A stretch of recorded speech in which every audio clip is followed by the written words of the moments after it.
नमस्कार दोस्तों, उम्मीद करता हूँ आप सब बिल्कुल ठीक होंगे और आज के इस खास क्लास को देखने के लिए आप सब बिल्कुल तैयार होंगे। जितने ऐसे छात्र क्लास के अंदर आ चुके हैं आप सभी का बहुत बहुत स्वागत है। और बगैर किसी परेशानी के जो बच्चे क्लास के अंदर आए हैं आप सभी को बता देना चाहूंगा कि ये क्लास कोई आम क्लास नहीं है। पूछता है भारत में, मैं जीत राणा स्वागत करता हूं आप सभी का। जय दादा परशुराम कर रहा है एक लड़का, जय दादा परशुराम, जय महाराणा। ठीक है भाई, मैं आपको बता दूं, जय श्री राम, जय महादेव, जय Mahakal. We are starting the class. Start करते हैं। ये 5वें नंबर का दिन है और मैं इसी तरीके से 30 टॉपिक आपके कराऊंगा 30 दिनों के अंदर। और ये वो टॉपिक होंगे जो बहुत ज्यादा जरूरी टॉपिक आपको देखने को मिलेंगे। अब ये साइबर सिक्योरिटी का टॉपिक है। वैसे तो ये कहीं कवर नहीं होता बट बहुत ज्यादा पूछा जाता है। साथ ही इसके अंदर सोशल मीडिया भी पूछ लिया जाता है, तो उसको भी मैं साथ ही कवर करा के चलूंगा। ऐसा नहीं है कि खाली साइबर सिक्योरिटी कराऊं, इसमें सोशल मीडिया को भी ठीक ठाक लेवल पे कवर करा के चलूंगा। ठीक है, तो क्वेश्चंस भी इसके अंतर्गत होंगे, थियोरी भी इसके अंतर्गत होगी। हमेशा की तरह वन शॉट रहेगा, परफेक्ट रहेगा। ठीक है, तो we are starting the class. जो भी किसी छात्र को कोई परेशानी है वो भी बता देगा, अन्यथा की क्लास को हम अलग ही स्तर पर लेकर चल रहे हैं। चलो मैं चर्चा कर लेता हूं। सबसे पहले परिचय और उद्देश्य की हम बात कर लेते हैं। देखो, दो तरीके की चीजें हैं। एक तो होता है आईटी एक्ट सन 2000 और साइबर सिक्योरिटी। ये वीडियो यूपीएससी परीक्षा के लिए एक वन शॉट थ्योरी क्लास है। पहली बात ये है। दूसरा है, मुख्य उद्देश्य हमारा क्या है, भारत में ई कॉमर्स और ई गवर्नेंस को बढ़ावा देना। ये इन एक्ट का मुख्य उद्देश्य होता है।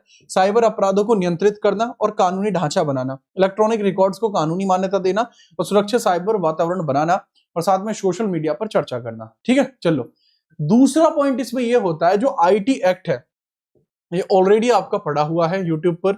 ऑलरेडी आप सर्च कर सकते हैं IT act by Jeet Rana, IT act by Jeet Rana आप सर्च कर सकते हैं, वहां से आप इसको देख सकते हैं। तो आईटी एक्ट को तो हम वहां से कवर कर लेते हैं। हाँ, आईटी एक्ट की थियरी जो है वो इस वीडियो में संलग्नित करके मैं दे दूंगा। ये आईटी एक्ट के बारे में थोड़ी सी थियरी है, इसके बारे में संलग्नित करके इस थियरी को दे दिया जाएगा। लेकिन इसके कुछ महत्वपूर्ण पोर्शंस जो होते हैं उसके बारे में थोड़ी सी चर्चा कर ली जाए कि भाई आईटी एक्ट जो है इसके बारे में थोड़ी थोड़ी चर्चा कर देंगे कि आईटी एक्ट बहुत ज्यादा पूछे जाता है। मतलब मैं सफेद नहीं, संतरी, हरे, पीला, गुलाबी जैसा कागज हो तुम हिस्सा लियाओ, इस टॉपिक से सवाल आना तय है। जय श्री राम भाई, जय श्री राम। ने की हम बात करते हैं, थोड़े से पॉइंटर्स हैं। जैसे आईटी एक्ट के बारे में अगर मैं चर्चा करूं, इस अधिनियम का पूरा नाम है इंफॉर्मेशन टेक्नोलॉजी एक्ट सन 2000। यह पारित होता है 9 जून को, लागू होता है 17 अक्टूबर को। इसमें 2 शेड्यूल्स हैं, प्रारंभ में 4 थी, वर्तमान में 2 हैं। 90 सेक्शन है और 18 चैप्टर्स इसमें देखने को मिलते हैं। तो जो डेट है वो 17 तारीख है, वो इसको याद रखनी है। ठीक है, बहुत ही इंपोर्टेंटली इसके बारे में याद रखना। ठीक है, अब अगर हम बात करते हैं, इस एक्ट को आप पढ़ सकते हैं यूट्यूब पे, जो पड़ी हुई हमारी वीडियो है उसी के अंतर्गत। ठीक है, तो मूल विधि के अंतर्गत आपको ये देखने को मिलेगा। इस वाले पोर्शन को सर्च कर देना, आईटी एक्ट को। हम थोड़ा आगे बढ़ते हैं और इसके अंतर्गत जो थ्योरी वगैरह है वो आपको हालांकि इसमें दी गई है, उनको जरूर पढ़ लेना। आज की हमारी क्लास का जो ऑब्जेक्टिव है वो इस अधिनियम से कहीं अधिक आपको देखने को मिल जाएगा। जो हमें देखने को मिलता है साइबर सुरक्षा। ठीक है, साइबर सुरक्षा हमें देखने को मिल जाएगा। मैं दोबारा रिपीट करता हूं कि बच्चे, आईटी एक्ट की वीडियो अगर आपको देखनी है आप यूट्यूब पर जाएंगे, आप अपने चैनल पर जाएंगे, जो आपका चैनल है जीत राणा जीएस। इस वाले चैनल पर जाकर अगर आप पहुंचते हैं होम में, तो प्लेलिस्ट के सेक्शन में जाना, प्लेलिस्ट के सेक्शन में जाकर सीधा नीचे आना, जो हमारी मूल विधि की जो पूरा कोर्स है इसमें सबसे नीचे की तरफ अगर आप जाएंगे तो आईटी एक्ट की जो वन शॉट है वो पड़ी हुई है, वो आप देख लेना। ये आरटीआई हो गया, ये आईटी एक्ट और साइबर सिक्योरिटी यहाँ पड़ी हुई है, थियरी में है। ठीक है, वो क्लास का मीडियम है। ठीक है, चलो अब यहां पर हम बात करते हैं साइबर सुरक्षा के बारे में और बुनियादी अवधारणाओं के बारे में।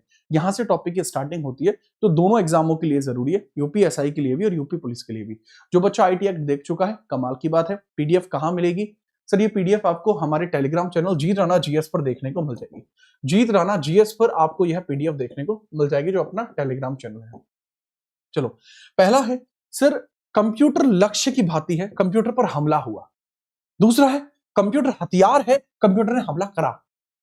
तो साइबर सिक्योरिटी दो तरीके से हम पढ़ सकते हैं। एक तरीका तो यह है कि जहां कंप्यूटर पर हमला हुआ, एक जगह तो क्या है, कंप्यूटर यहां पर विक्टिम है, यहां पे क्या है, कंप्यूटर विक्टिम है, और यहां पे कंप्यूटर क्या है, कल्प्रिट है। यहां पर कंप्यूटर जो है कल्प्रिट है, यहां पर कंप्यूटर दोषी है क्योंकि कंप्यूटर ने हमला किया।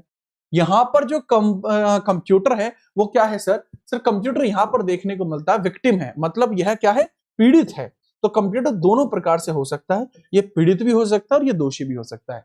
ये कंप्यूटर की अवधारणा पे दो चीजें देखने को मिलती हैं कि अगर हम साइबर सुरक्षा के बारे में चर्चा करें, साइबर सुरक्षा, साइबर क्राइम का मतलब क्या होता है वो समझिए। सबसे पहले साइबर क्राइम का मतलब क्या है? सर पता साइबर क्राइम का मतलब क्या है? कंप्यूटर या नेटवर्क का उपयोग कर दिया गया हो और ऐसा कोई गैर कानूनी कार्य कर दिया हो, illegal work by using the computer network, that is called as cyber crime.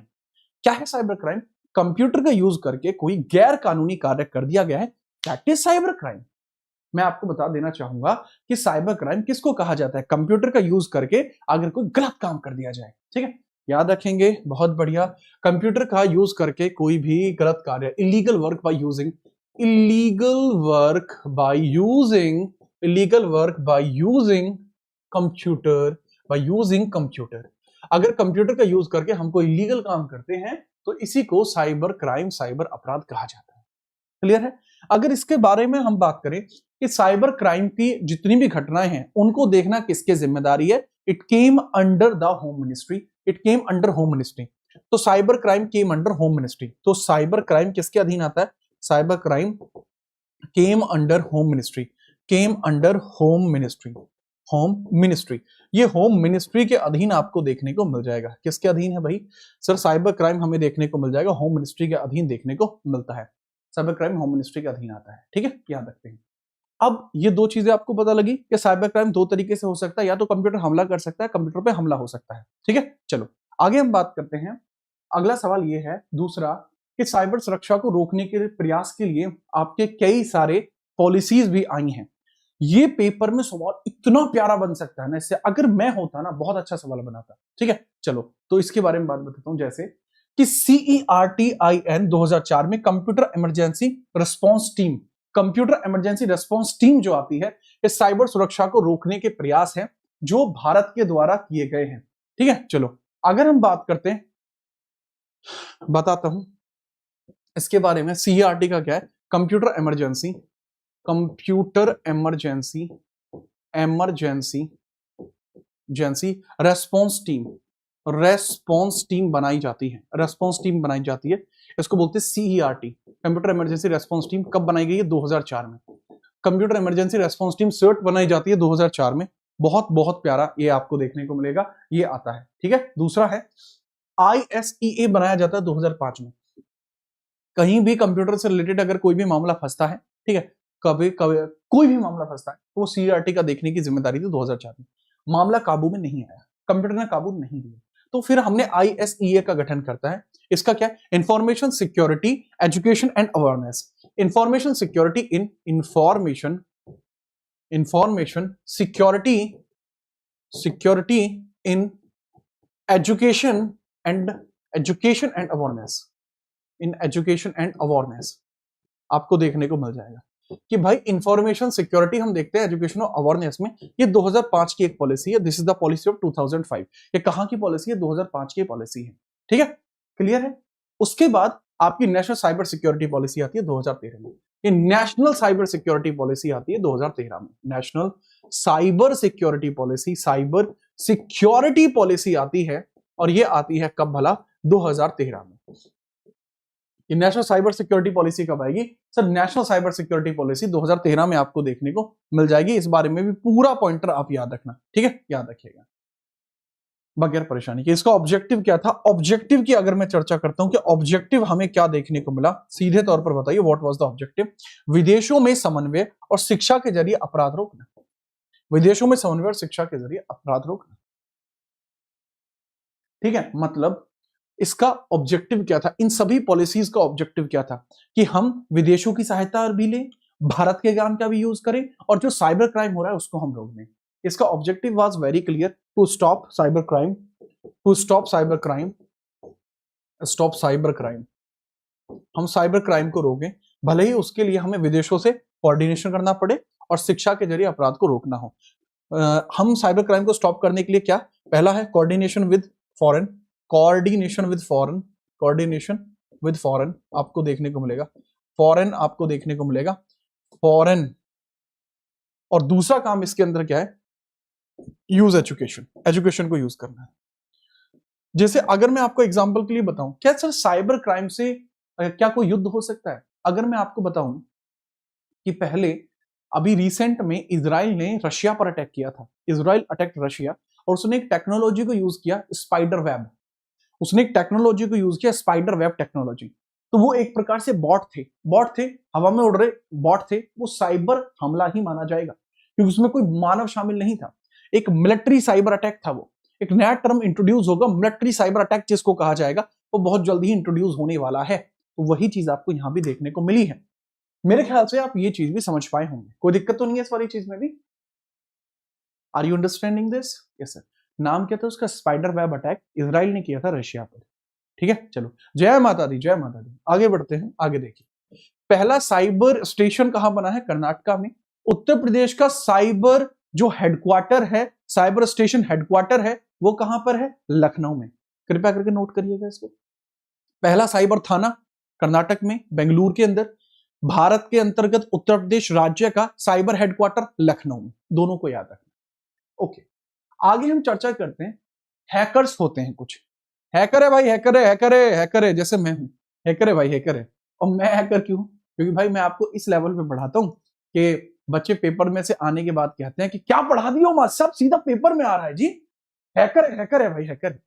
तो जब भी मैं किसी की लॉबी में जाता हूं, जैसे मैं इस प्लेटफॉर्म की लॉबी में आया, तो उसके नीचे बहुत सारे कमेंट थी, हैकर है भाई, हैकर है, लॉबी में हैकर है। ठीक है, तो ये चीजें होती रहती हैं, इस बारे में थोड़ा सा समझिएगा कि इस तरीके की चीजें आपको देखने को मिल जाती हैं। अब हम बात करते हैं हैकर्स होते कैसे। मैं कैसा हैकर हूं वैसे? मैं हूं हाजी यूपी पुलिस कैब हैकर। ठीक है चलो, टाइप ऑफ हैकर्स की बात करता हूं। मतलब मैं आपको बताऊं, जो सीजीएल मेंस का पेपर हुआ हो, पिछली साल का यूपी पुलिस का पेपर हुआ हो, ठीक है, या कोई भी पेपर हुआ हो, तो हैकर है भाई, हैकर है। इस तरीके की चीजें आती रहती हैं मेरे पास। क्यों आती रहती हैं? क्योंकि कई बार, मतलब पिछली बार तो एक ऐसा क्वेश्चन था जो मैं छोड़ रहा था, मैं कह रहने देते, इसे रहने देते, पर मैंने कहा नहीं नहीं नहीं, इसे करो, ये पेपर में आएगा। वो मैंने क्लिप भी बाद में चलाई थी, मजा आ गया था। अब हम बात करते हैं कितने तरीके के हैकर है। पहला है ब्लैक हैट हैकर। ये प्राइवेट स्वार्थ के लिए करते हैं, इलीगल होता है ये भी पूरी तरीके से, और ये चोरी के लिए हैकिंग करते हैं। हैकिंग का मतलब होता है क्या? Unauthorized access of someone's computer. Unauthorized access of someone computer is called hacking. Hacking term का मतलब क्या है? हैकिंग टर्म का मतलब क्या है? हैकिंग का मतलब क्या है? Unauthorized access, unauthorized access, unauthorized access, unauthorized access of someone's computer, someone's computer, that is called computer, that is called hacker या hacking।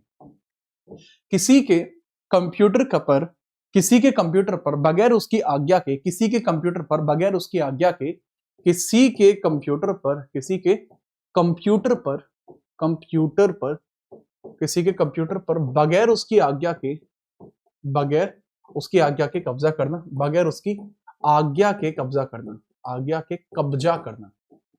कब्जा, कब्जा ऐसा नहीं है कि उस पर लठपाटी कर दी तुमने, नहीं, मतलब उसका एक्सेस गेन करना, that is called as hacking.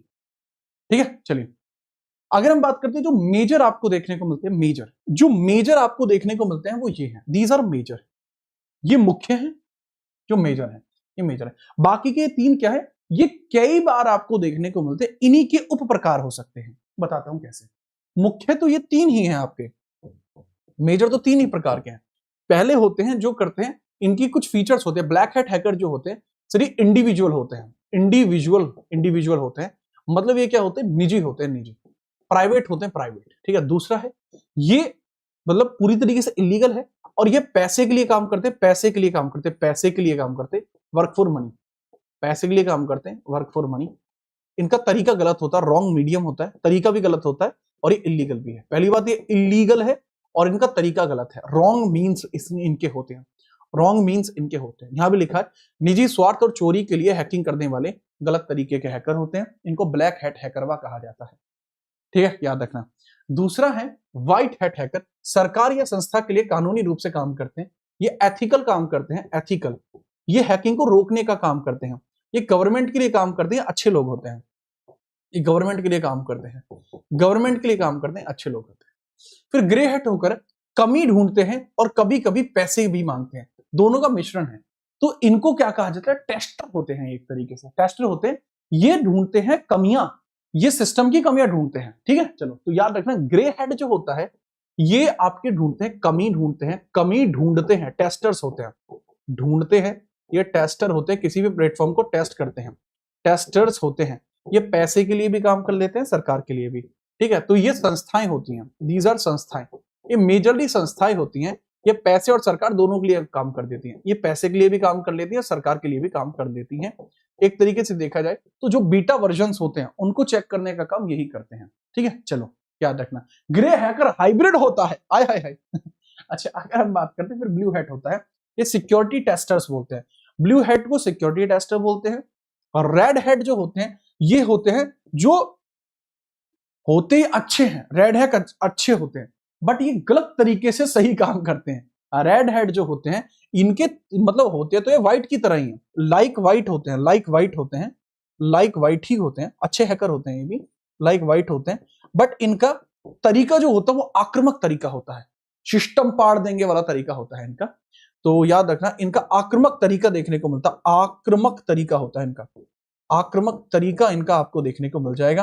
आक्रामक तरीका का मतलब क्या है कि बहुत ज्यादा मतलब इंट्रूसिव तरीका होता है, इंट्रूसिव तरीका होता है, इंट्रूसिव आक्रामक तरीका देखने को मिलता है रेड हैट हैकर का। होते अच्छे ही हैं लेकिन आक्रामक तरीका है। ठीक है, याद रखेंगे, बहुत बढ़िया। नेक्स्ट हम बात करते हैं ग्रीन हैट हैकर। नए सीखने वाले जो हैकर होते हैं, नौसिखिया जो होते हैं, सो बिगिनर्स जो होते हैं, बिगिनर्स जो होते हैं, बिगिनर्स आपको देखने को मिलता है। बिगिनर्स को बोलते हैं ग्रीन हैट हैकर, बिगिनर्स को ही ग्रीन हैट हैकर बोलते हैं। जितने भी बच्चे मौजूद हैं एक बार फटाफट सबके सब लाइक कर दो, फिर मैं तुम्हें हैकिंग भी सिखाऊंगा। चलो, मैं आपको छोटी मोटी हैकिंग सिखा सकता हूँ, जैसे फिशिंग सिखा सकता हूँ, आती है मुझे। ठीक है, अच्छा, अगर किसी बच्चे को नहीं पता है तो मैं अपने बारे में बताना चाहूंगा थोड़ा सा, कि कुछ इंस्टीट्यूट्स ऐसे हैं, मतलब मैं जहां से पढ़ा हूं, तो अगर मैं आपको बताऊं तो चंडीगढ़ में मैंने एक इंटरनेशनल डिप्लोमा लिया हुआ है जो सिक्योरिटी एंड एथिकल हैकिंग का है। हैकिंग नहीं बोलते, टर्म ही यूज नहीं होता, उसको बोला जाता है network and communication interruption and authenticity के लिए। मेरा वो था, बढ़िया था, मतलब मैंने तकरीबन 1.5 साल का वो डिप्लोमा था। उसके बाद एग्जाम अगर आप देते हैं तो इंडिया के बाहर जाने का मौका मिलता है। मुझे मौका मिला था सिंगापुर जाने का, कि मस्त पढ़िए। ओटीपी गेन करने के लिए फिशिंग यूज हो जाती है, जी हाँ। ये डिप्लोमा मेरा हुआ था 2019 में, तब से मैं पढ़ा ही रहा हूँ। ठीक है, याद रखिए, पर कभी कंप्यूटर वगैरह में पढ़ाने का इतना वो नहीं रहा। आगे हम बात करते हैं राजन। चलो राजन, हे राजन, विभिन्न प्रकार के साइबर अपराध। पहली कैटेगरी है साइबर अपराधों के प्रकार की बात करते हैं। इसमें बहुत ज्यादा इंपॉर्टेंट चीजें आपको देखने को मिलती हैं। विभिन्न साइबर अपराध, ठीक है, विभिन्न साइबर अपराध। और ये बात तो शायद आप जानते हैं कि टीचर बनने से पहले मैं वेब डिजाइनर था, ये तो आपको पता है। विभिन्न cyber crimes, different type of cyber crimes. कुछ साइबर क्राइम्स की चर्चा कर लेते हैं, साइबर क्राइम्स की चर्चा हम कर लेते हैं, थोड़ा सा स्वाद आ जाएगा आपको। पहली होती है साइबर स्टॉकिंग, किसी की निजी दिनचर्या पर इंटरनेट के जरिए नजर रखना। तुझे पता है आज उसने ऐसे ऐसे डीपी बदल दी, अच्छा हाँ, नस काटने की डीपी लगा रखी, ओहो। तुझे पता आज उसने उसको फॉलो कर लिया, अच्छा वो जो लड़का था जो काले रंग का था, हाँ वो तो गोरी है पर कर लिया फॉलो, ओहो। मैं भी फ्रेंड रिक्वेस्ट भेज दूं, मैसेज कर दूं, भाई कर दे, तेरी मर्जी, गलत चीज है, ना ना ना मैं तो करूंगा, क्या पता मान गई। ये क्या है, दिस इज कॉल्ड स्टॉकिंग। इसमें एक महिला के ऊपर नजर रखी जा रही है, उसके ऊपर बार बार क्या बताया जा रहा है, उनको चीजें बताई जा रही हैं, उनको पूरी तरीके से ट्रोल किया जा रहा है, तो this is called as stalking. तो याद रखना, किसी की निजी दिनचर्या पर इंटरनेट के जरिए जानकारी रखना, this is called as stalking. ठीक है, याद रखना, इसके बारे में तगड़े तरीके से याद रखना, दिस इज स्टॉकिंग। इसमें होता है टू लुक या to peek on someone, to peek on someone, ठीक है, daily routine over internet, daily routine and personal information over internet, और personal information over internet, personal info over internet, that is called as stalking. ठीक है, ये stocking होती है। ठीक है, साइबर बुलिंग का मतलब क्या होता है, पहले स्टॉकिंग समझिए। साइबर बुलिंग, मुझे अभी रिसेंट में किसी का टेक्स्ट आया था, अब रिसेंटली मुझे किसी का टेक्स्ट आया हुआ है इंस्टाग्राम पर ही, ठीक है, मुझे बताया गया, तो उसमें यार आप लोगों से हाथ जोड़ के रिक्वेस्ट है, मेजरली महिलाओं से हाथ जोड़ के रिक्वेस्ट है कि आप अपनी फोटो कभी किसी को ना भेजें, प्लीज अवॉइड करिए कि आप अपनी फोटो किसी को भेजें, प्लीज अवॉइड करिए। ठीक है, चलो, अगर आप अपनी फोटो किसी को भेज देते हो तो उस लड़की का रिसेंटली कंसर्न ये था कि सर मेरी फोटो एक लड़की के पास है, वो बार बार मुझे फोन करके कह रहा है कि मैं तुम्हारी फोटो लीक कर दूंगा, वायरल कर दूंगा, ठीक है, और वह फिर अलग अलग प्रकार की बातें कर रहा है, डरा रहा है, धमका रहा है। तो ये चीज कहलाती है बुलिंग। किसी को ऑनलाइन डराना, धमकाना, फिरौती मांगना या मजाक उड़ाना, this is called as bullying.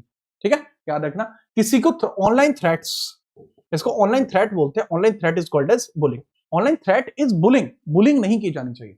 तो कृपया करके किसी को भी फोटो साझा ना करें, कोई कितना ही भी सगा संबंधी हो, आप फोटो साझा ना करें। ठीक है, चलो नेक्स्ट, अनुपम मांझा। पायरेसी का मतलब क्या होता है? पायरेसी किसी डिजिटल वस्तु या सॉफ्टवेयर की अवैध नकल करना।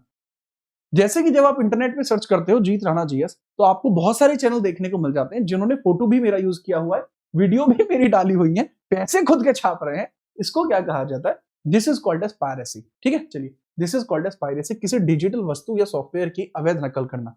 To replicate something, replicate something, to replicate something, किसी चीज को रेप्लीकेट करने का प्रयास, पायरेसी। डिजिटली, डिजिटली ये क्या होता है? पायरेसी होता है। ठीक है, this is called piracy. Spamming होता है अनचाहे मैसेज या ईमेल भारी मात्रा में भेजना। स्पैमिंग क्या होता है? जैसे कई बार कमेंट में आके कोई, ठीक है, कमेंट पे कमेंट करता है, कमेंट पे कमेंट करता है, कमेंट पे कमेंट करता है। जैसे अभी एक बच्चा है जो कह रहा है कि सर जी बीएसएफ एचसीएम का एग्जाम कब होगा, फिजिकल जुलाई में है, कंप्लीट है, कब होगा, ये बार बार मैसेज लिखा जा रहा है। This is called spamming. Live example देख लिया आपने, बढ़िया। ठीक है, मतलब ये होता है unwanted, unwanted bulk mail, unwanted bulk mails is called spamming. Unwanted bulk mails is called spamming. ठीक है, चलो इसके बारे में भी याद रखना। ठीक है, का हाल बा, मजा बा, याद रखिएगा। Bomb spamming is a website. Bomb spamming पे अगर आप किसी का नंबर डाल दोगे तो उसको अनवांटेड मैसेज आते रहेंगे। इसके बारे में याद रखना, this is called as bomb spamming. ठीक है, ये स्पैमिंग हुई, पहले तरीका हुआ। इसके बाद हम बात करते हैं कुछ और है, लॉजिक बॉम्ब। ऐसे प्रोग्राम जो किसी विशेष घटना के बाद ही सक्रिय होते हैं। ठीक है, चलो मैं बता देता हूं, मुझे आती है ये वाली चीज मुझे करनी आती है, लॉजिक बॉम्बिंग आती है मुझे। अब तो खैर नहीं करता मैं मैं पहले भी नहीं करता था, अच्छा आदमी हूं मैं, ठीक है, शुरुआत से अच्छा रहूं, मेरी बात को समझना, याद है। नहीं अनुपम, तुम्हारी कमेंट स्पैम नहीं मानी जाएगी। यहां पे थोड़ा समझना लॉजिक बॉम्बिंग क्या होती है। अगर आपको ना पता हो, हर एक इमेज का एक स्पेसिफिक कोड होता है, हर एक वीडियो का एक स्पेसिफिक कोड होता है, everything has a specific code. ठीक, उस कोड के साथ कई बार, अच्छा ये आपने देखा होगा कि कभी कभी व्हाट्सएप पे कोई कोई ऐसा मैसेज कोई आपको भेज देता है जिससे आपका फोन जाम हो जाता है। ठीक है, उस छुपे हुए मैसेज की वजह से आपको चीजें होती हैं। अब मैं आपको बता दूं लॉजिक बॉम्बिंग क्या होता है। ऐसे प्रोग्राम जो किसी विशेष घटना के बाद ही सक्रिय होते, वो लॉजिक बॉम्ब कहलाते हैं। मतलब ऐसे सॉफ्टवेयर या ऐसे प्रोग्राम जो एक घटना के बाद शुरू हो जाए, घटना के बाद शुरू हो जाए, के बाद शुरू हो जाए, बात शुरू हो जाए। जैसे मैं इस बोर्ड की बात बताऊं, इस बोर्ड में भी लॉजिक बॉम्बिंग है, इस बोर्ड में भी लॉजिक बॉम्बिंग हुई है। जैसे मैं जब भी इस बोर्ड को ऑन करता हूं तो दो पॉपअप सामने आते हैं। पहला कहता है कि आप माइक्रोसॉफ्ट का सॉफ्टवेयर डाउनलोड कर लो, मैं उसे डेढ़ देसी मार दूं कोने पे, मैं चुप नहीं कर रहा डाउनलोड, कैंसिल। दूसरा होता है कि जैसे ही एक और ऑन होता है तो ये वाला, जो ये वाला ऑन हो जाता है, ये वाला, ये बोर्ड का अपना सॉफ्टवेयर है, ये वाला भी ऑन हो जाता है। ये भाई हो जा ऑन, अरे हो जा, ये वाला, ये आपको दिख नहीं रहा होगा, ये भी तुरंत ऑन हो जाता है। ठीक है, ये हो गया ऑन। ठीक है, ये एकदम से ऑन हो गया, ये भी हो जाता है। ये क्या है? ये डायरेक्टली स्टार्ट होने के लिए होता है। अबे अब तो भाई अब ये मुझे भेजना नहीं आता वापस, आगे चलो, बच गए बेटा। चलो, तो ये चीज क्या होती है, ये एक घटना के बाद शुरू होता है, तो इसके ऊपर आपका सॉफ्टवेयर कोडेड है कि जैसे बोर्ड स्टार्ट हुए तुरंत ऑन हो जाए। ठीक है, चलो। ईमेल बॉम्बिंग होता है भारी मात्रा में मेल भेजकर अकाउंट को ठप करना।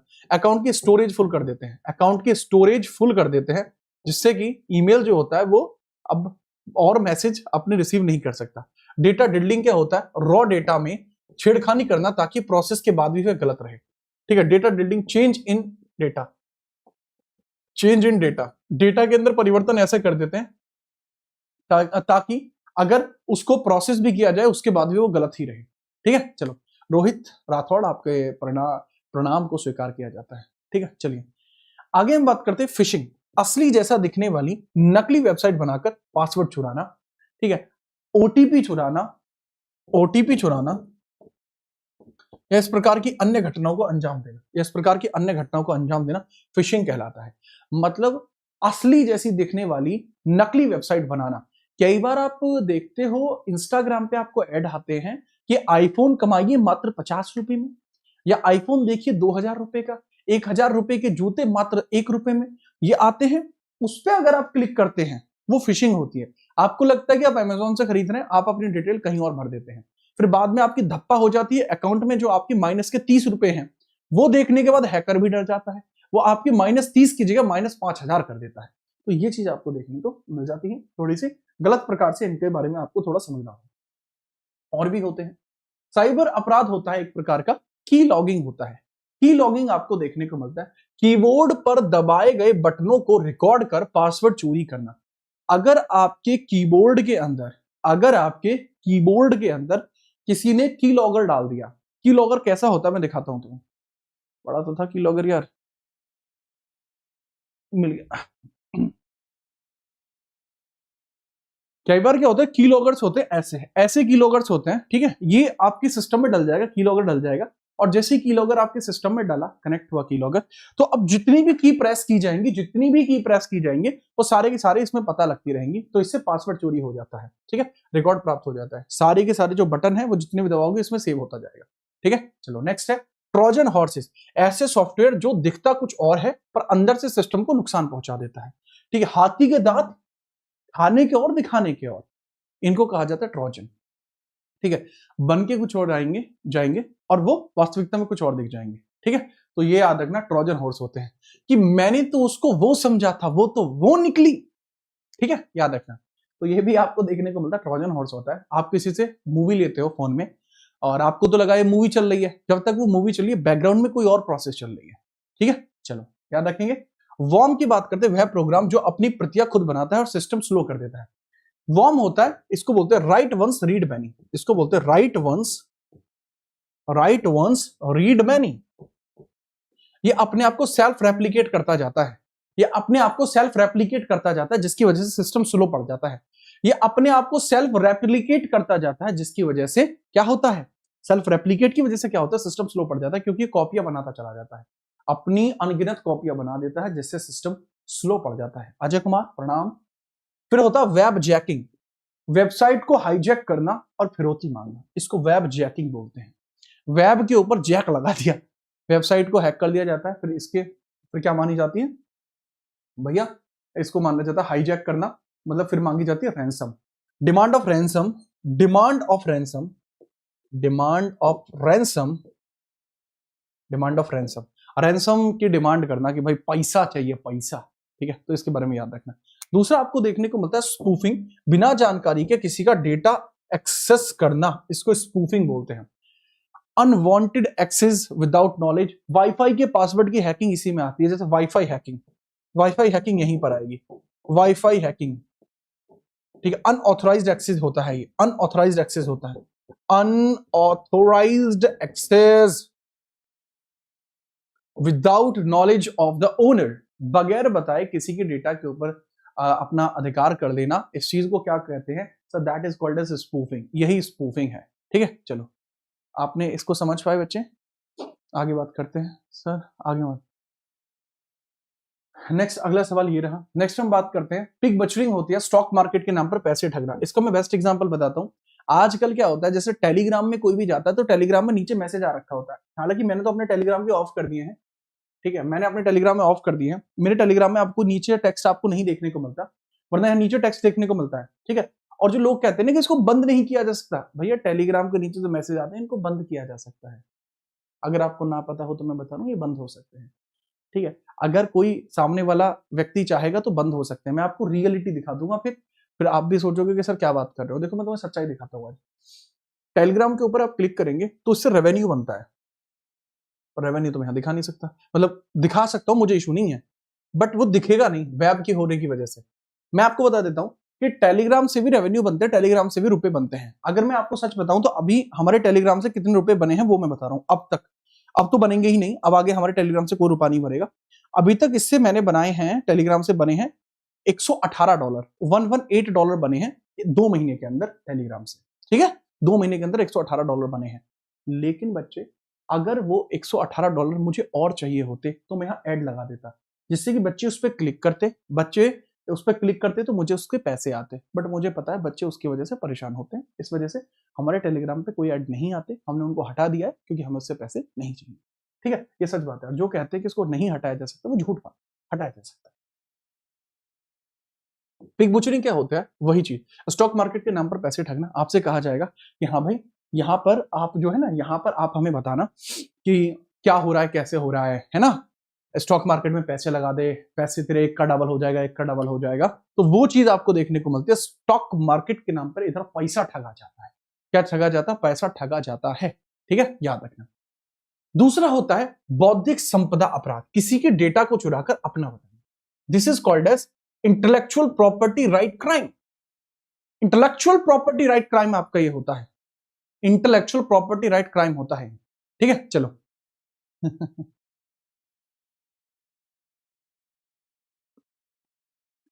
किसी के डेटा को चुराकर अपना पता नहीं। बहुत सारे लोग ऐसे होते हैं जो जिनके पास स्वयं का डेटा तो होता नहीं है, किसी दूसरे का डेटा चुराकर अपना बताते हैं। वो होता है इंटेलेक्चुअल प्रॉपर्टी राइट।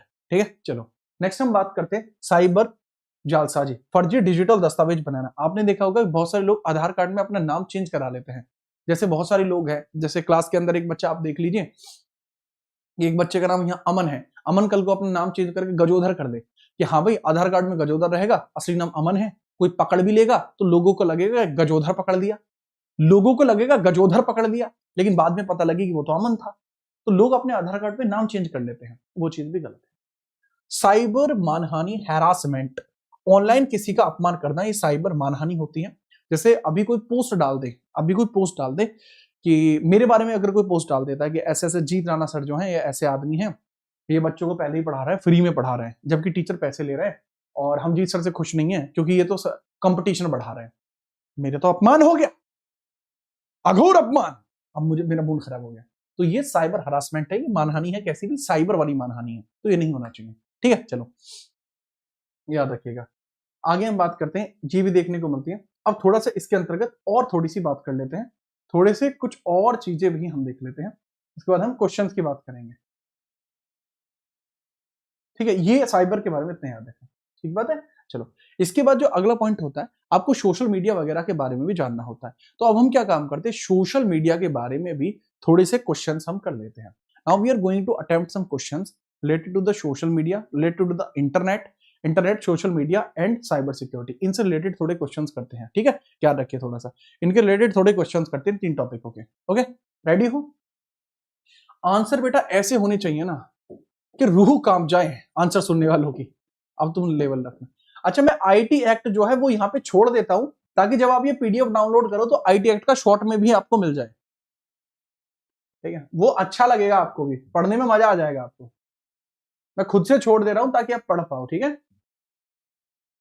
और पेपर से पहले मैं आपको हजार हजार क्वेश्चन दे दूंगा हर एक टॉपिक के, जिससे कि आप थोड़ा और अच्छा पढ़ पाओ।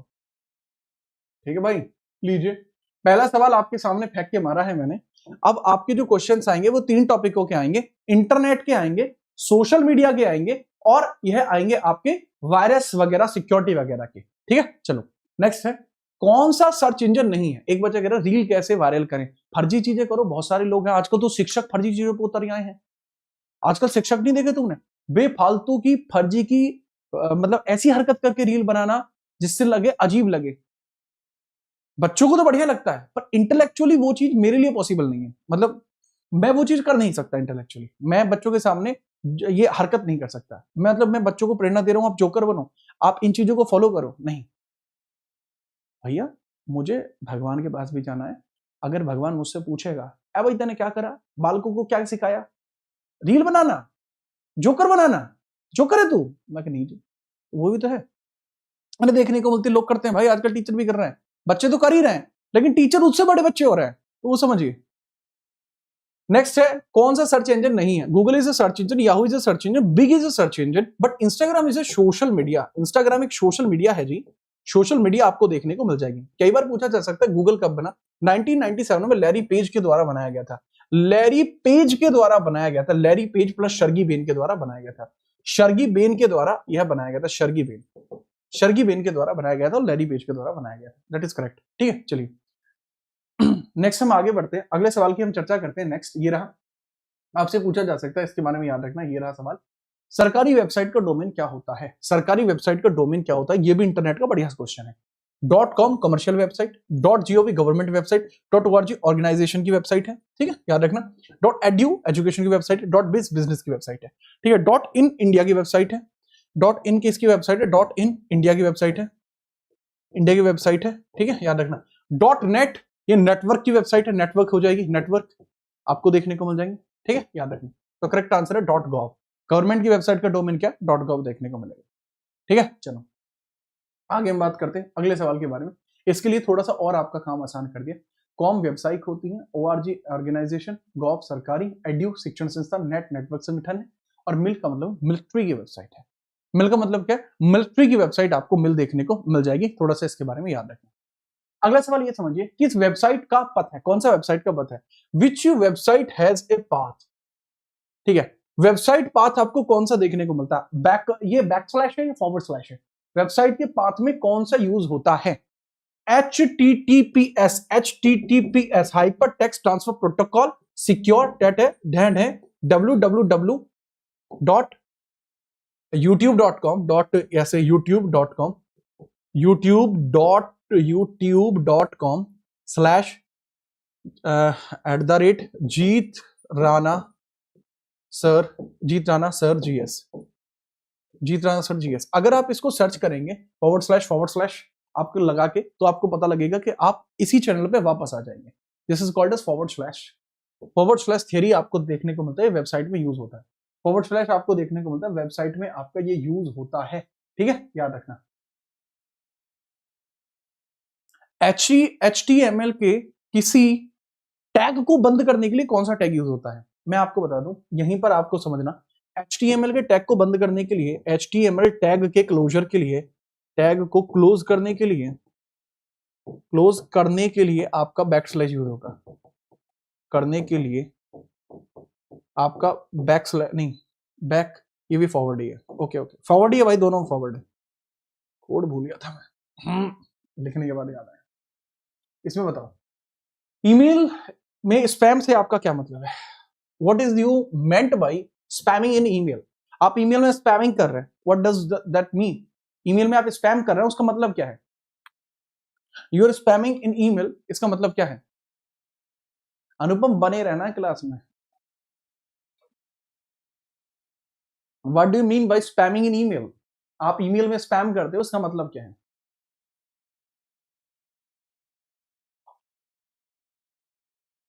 चलिए, अरे बोथ नहीं होगा चचा यार, बोथ नहीं होगा।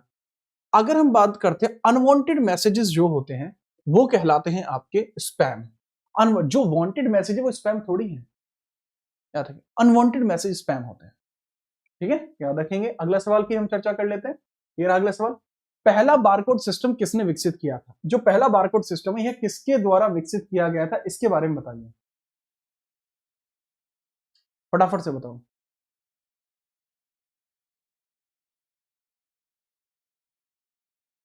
फटाफट से, बिना किसी परेशानी के। देखो, इसका नाम था एनसीआर 255। इसका नाम क्या था? मुगली गुट्टी 555 की जगह इसका नाम था एनसीआर 255 नाम था इसका। और इसको स्टार्ट किया था नॉर्मन जोसेफ वुडलैंड के द्वारा। आप याद रखना, जो वुडलैंड के जूते हैं, इन पे सबसे पहली बार आपको बारकोड देखने को मिला है।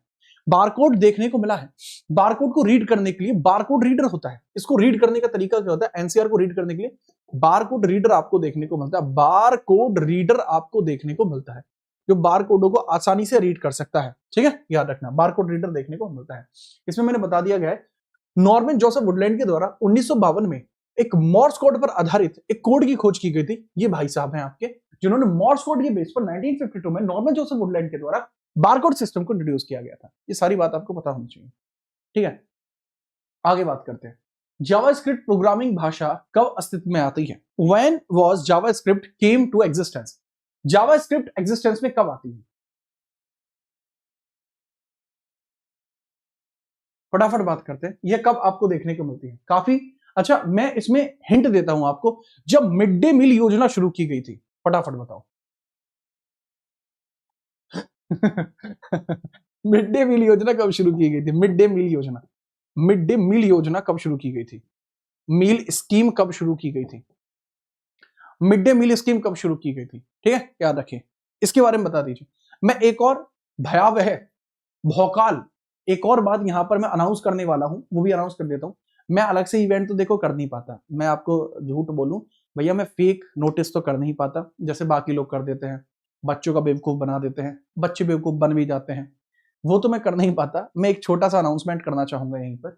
मैं आप लोगों के लिए यूपी पुलिस के लिए और यूपीएसआई के लिए अलग अलग वन शॉट लेकर आ रहा हूं, वन शॉट लेकर आ रहा हूं।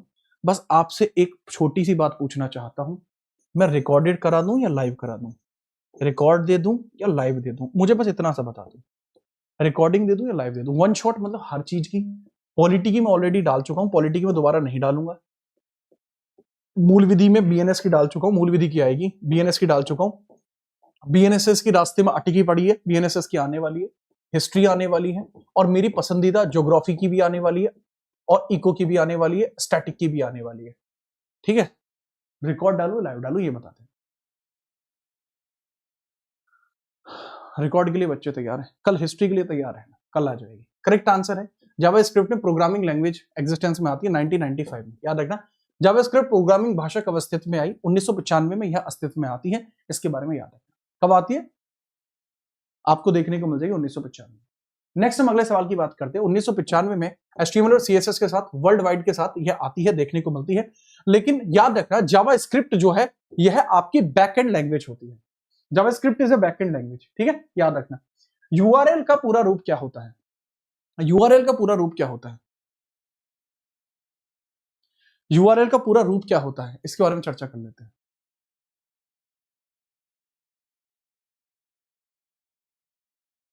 यूआरएल का पूरा रूप क्या होता है? यूनिफॉर्म रिसोर्स लोकेटर, यूनिफाइड, यार यूनिफॉर्म ही तो था बेटा। अगर हम बात करते हैं अनडिस्ट्रिक्ट, ये तो नहीं हो, यूनिफॉर्म रीजन नहीं है, इसमें एक इशू है, unified resource locator. Unified resource locator है, यूनिफाइड रिसोर्स लोकेटर आपका होगा, यूनिफाइड रिसोर्स लोकेटर आपको देखने को मिल जाएगा।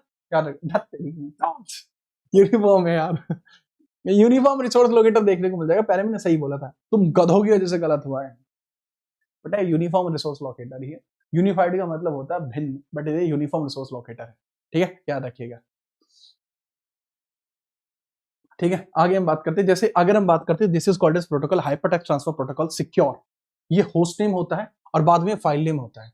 होस्ट नेम होता है जो इस वेबसाइट को चला रहा होता है, ये होस्ट होता है, ठीक है, होस्ट नेम आपको देखने को मिल जाता है।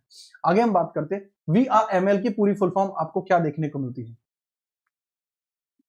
VRML आजकल बहुत ज्यादा ट्रेंड में है, VRML बहुत ज्यादा ट्रेंड में है,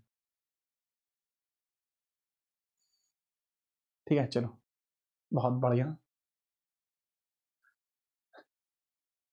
चलिए बात करते हैं VRML। जैसे HTML आया था, उसके बहुत बार VRML आता है। ये वर्चुअल रियलिटी मॉडलिंग लैंग्वेज है, वर्चुअल रियलिटी मॉडलिंग लैंग्वेज आती है। आजकल बहुत सारी चीजें VR में आपको देखने को मिल रही है, तो वर्चुअल रियलिटी मॉडलिंग लैंग्वेज आपको देखने को मिलती है, जिसको VRML कहा जा रहा है।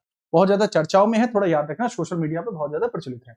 आगे हम बात करते हैं, ये मुझे बताओ व्हाट्सएप कब स्थापित किया गया था? यह सोशल मीडिया का एकदम भौकाली सवाल, इसके बारे में मुझे बताएंगे, कब व्हाट्सएप आपका शुरू किया गया है? फटाफट बता दो, व्हाट्सएप आपका कब शुरू किया गया है? व्हाट्सएप, देखो व्हाट्सएप के बारे में एक छोटी सी दिमाग में याद रख लेना, मैं आपको बता देता हूं, हमेशा व्हाट्सएप के लिए नो कहो। आपका कोई भी मित्र है, आपका व्हाट्सएप का नंबर मांगता है, आप उसको नो कह दो, नहीं दूंगा, नहीं दूंगा, व्हाट्सएप का नंबर नहीं दूंगा, नो कर दो तुरंत। और कुछ ज्यादा बोले तो उसको बता दो, कोई ज्यादा बोले तो उसको बता दो कि ना व्हाट्सएप का नंबर ना दूंगा, मैटर हो जाएगा। नो कह दीजिए, नो। आप याद रखना, अभी मेटा ने इसको खरीद लिया है। व्हाट्सएप की स्थापना 2009 में जॉन कॉम ने और ब्रायन एक्टन ने करी थी। अगर कोई आपको व्हाट्सएप का नंबर दे तो उसे एक्टिंग कर रहा है, एक्टिंग कर रहा है, एक्टिंग भी बोल सकते हैं, याद रख सकते हैं। तो जॉन कॉम और ब्रायन के द्वारा की गई थी 2014 में। 19.3 बिलियन के द्वारा ये फेसबुक ने खरीद लिया। इसका नया नाम मेटा हो चुका है, इसका नया नाम मेटा हो चुका है, याद रखिएगा थोड़ा सा। It's new name became Meta, इसका नया नाम क्या हो चुका? मेटा आपको देखने को मिल जाएगा। आगे हम बात करते हैं, एप्पल ने सफारी कब जारी किया था? बताइए, एप्पल ने सफारी कब जारी किया था? एप्पल के अंदर जो वेब ब्राउजर होता है उसका नाम है सफारी, उसका नाम है सफारी, आपको देखने को मिलता है। उसका नाम क्या है? सफारी। एप्पल के सॉफ्टवेयर के अंदर जो आपको देखने को मिलता है इसका नाम है सफारी। किसका नाम सफारी है सर? वेब ब्राउजर है सफारी, एक वेब ब्राउजर है सफारी, ब्राउजर है सफारी, वेब ब्राउजर देखने को मिलता है। ठीक है, याद रखिए इसको क्या बोलते हैं, वेब ब्राउजर आपको देखने को मिलता है। इसके बारे में थोड़ी सी चर्चा करते हैं। तो एप्पल ने जो सफारी लॉन्च किया है इसे कब जारी किया गया है सर? 2003 में एप्पल ने सफारी लॉन्च किया था। सफारी एप्पल के अंतर्गत जो मालिक है वो कौन है? एप्पल के मालिक कौन है सर? जो आपको स्टीव जॉब्स देखने को मिल जाएंगे एप्पल के मालिक। स्टीव जॉब्स की मृत्यु किस बीमारी की वजह से हुई थी सर? स्टीव जॉब की पार्किंग जो लग जाती है वो लगती है पैनक्रियाटिक कैंसर की वजह से। उनको पैनक्रियाज में कैंसर था, मारे गए। एप्पल की जो डिस्कवरी है सफारी की वो 2003 में होती है मैक ओएस में, और पेंथर के साथ इसे पेश किया गया था। एप्पल डिवाइसेस के लिए डिफॉल्ट ब्राउजर है। AIX किस कंपनी का ऑपरेटिंग सिस्टम है? AIX के बारे में मुझे बताओ, ये किस कंपनी का ऑपरेटिंग सिस्टम आपको देखने को मिल जाएगा? माइक्रोसॉफ्ट का विंडो है, माइक्रोसॉफ्ट का आपका विंडो है, विंडो। एप्पल का आपका मैक ओएस है, मैक ओएस आपको देखने को मिल जाएगा एप्पल का। आईबीएम का जो सॉफ्टवेयर है, आईबीएम का जो ऑपरेटिंग सिस्टम है वो AIX ऑपरेटिंग सिस्टम है, आईबीएम का है। इंटरनेशनल बिजनेस मशीन का आपको क्या देखने को मिल जाएगा? आईबीएम का देखने को मिल जाएगा AIX operating system, AIX operating system IBM का है। नेक्स्ट हम बात करते हैं, अगले सवाल की हम बात कर लेते हैं, फटाफट बताइए। आर्ची सर्च इंजन के संस्थापक कौन है? Who is the founder of the Archie search engine? Archie search engine के संस्थापक कौन देखने को मिल जाएंगे? चलिए कोई और नहीं बल्कि एलन एम्टेजो हैं। एलन एम्टेजो के द्वारा एलन एम्टेजो के द्वारा 1990 में आर्ची को खोजा गया था। ये एफटीपी फाइलों को इंडेक्स करने वाला पहला था। यह फाइल ट्रांसफर प्रोटोकॉल पे काम करता है। ठीक है, चलो याद रखेंगे, खतरनाक सवाल है। अगले सवाल की तरफ हम चलते हैं, याद रखना। जो PaaS जो क्लाउड कंप्यूटिंग में आपको देखने को मिलता है, इसका काम क्या होता है? क्लाउड कंप्यूटिंग क्या होती है कि सारा का सारा जो सॉफ्टवेयर का पूरा मसाला है वो सब का सब इंटरनेट पे रहेगा। क्लाउड कंप्यूटर के अंदर PaaS क्या होता है? कमाल की बात है जी, ये यूपी कांस्टेबल 2024 का सवाल है। 2024 का सवाल आपको देखने को मिल जाएगा, यूपी कांस्टेबल 2024 का भौकाली सवाल है आपका। ठीक है, चलो अब है प्रताप सिंह।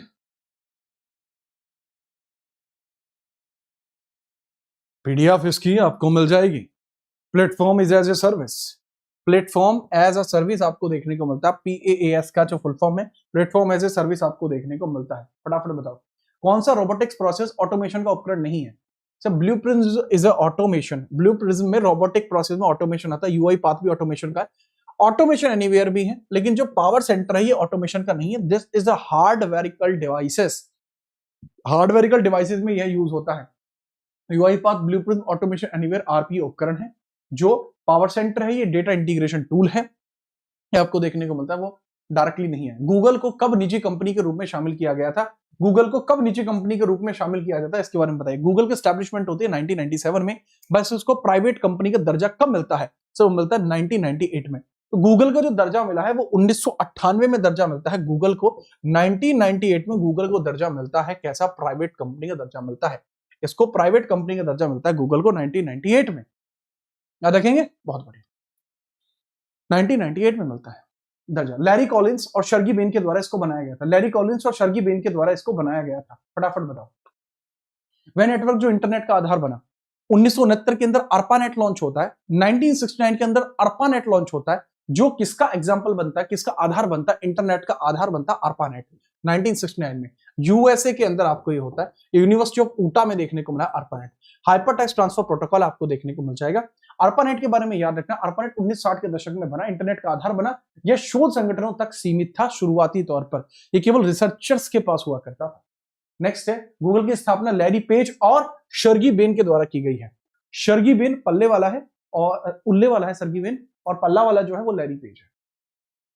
याद रखना इनके बारे में थोड़ा सा, कोई समस्या नहीं होनी चाहिए। लीजिए जी, बहुत तगड़ा काम होता है। www का स्थापना किसके द्वारा की गई है? WWW की स्थापना किसने की है? ठीक है भाई, आर्टिकल की पीडीएफ डाल देंगे, कोई दिक्कत की बात नहीं है।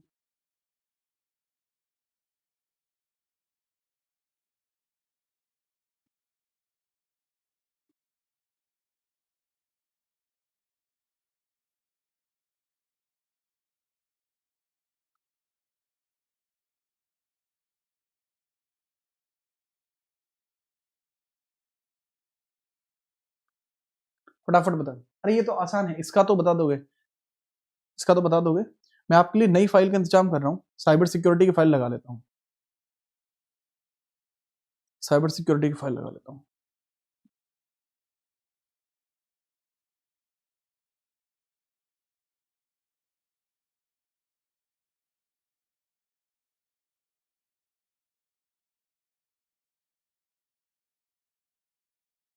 चलो चलो चलो, हो गया, भेज दिए फाइल बोर्ड में। करेक्ट आंसर बात करते हैं, टिम बर्नर्स ली देखने को मिल जाएंगे, करेक्ट है। स्टीव वॉजनिक आपके एप्पल के फाउंडर्स में से एक है। बिल गेट्स माइक्रोसॉफ्ट के फाउंडर है, माइक्रोसॉफ्ट के फाउंडर है। चार्ल्स बेबेज को फादर ऑफ कंप्यूटर कहा जाता है। चार्ल्स बेबेज ने जो पहला कंप्यूटर बनाया था उसको एनालिटिकल इंजन कहा जाता था, एनालिटिकल इंजन उसको कहा जाता था। आगे हम बात करते हैं, फटाफट बताइए। गूगल का नया ऐप जो बच्चों को हिंदी और अंग्रेजी पढ़ाने में मदद करता है, गूगल्स न्यू ऐप जो यूज करता है कि भाई बच्चों को आसानी से हिंदी या अंग्रेजी पढ़ाई जा सके, या कौन सा है? ठीक है, याद रखना। सीखो ऐप से भी पहले बोलो ऐप आ चुका है, बोलो ऐप भी आपको देखने को मिल जाए। प्रेम से बोलो जय माता दी, तो बोलो ऐप भी आपको देखने को मिल जाएगा, दैट इज बोलो ऐप आपको देखने को मिलता है बगैर परेशानी के, याद रखना।